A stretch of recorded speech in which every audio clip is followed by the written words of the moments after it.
B-daman, U-daman in Hudson Soft Super B-daman Battle Phoenix 64. With a name that awesome, I expected a totally radical game to blow me away, but all I got was a collection of minigames that were fun to play twice and never again. The game is based off a line of marble shooting toys produced by Takara called B-daman. They're basically little Gundam-looking robots with big holes in their chests to fit a marble. They're not really that popular in Japan now, but they were popular enough back in the 90s that Hudson Soft developed this game and released it only in Japan. And all that you do is shoot marbles at something. In this one, you feed marbles to a dinosaur. Here you play pool, but instead of pool cues, you use marbles. Whack-a-mole with marbles.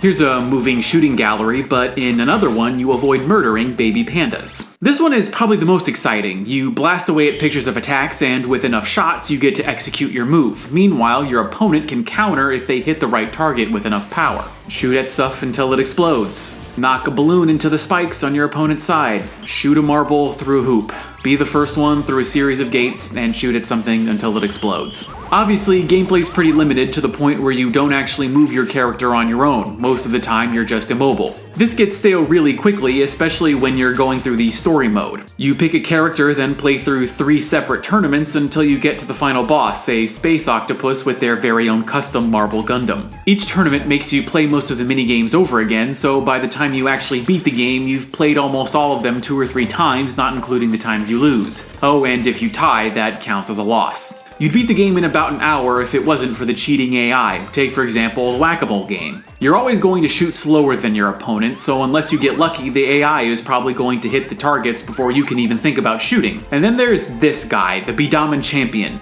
Trying to beat the champion at anything that involves accuracy or speed like target shooting is impossible. Even the special marbles you collect that give you special powers barely affect him. If you want to take a break from the minigames, you can play the battle mode, which I think is the best part of the game. Unfortunately, it doesn't unlock anything, so there's no incentive to play it aside from the fun. The last B-daman standing wins. And that's pretty much it. There isn't a lot of substance to the game, as it's a 64-bit advertisement for marble shooting toys. Unless you're someone who loves B-daman, and I'm sure you're out there somewhere, Super B-daman Battle Phoenix 64 won't hold your attention for long. Only the compulsive N64 player will find some value in the game, and even then, I didn't think it was worth playing for more than a few hours. It's a game limited by the very toy it emulates, and it doesn't become anything more than a target shooter.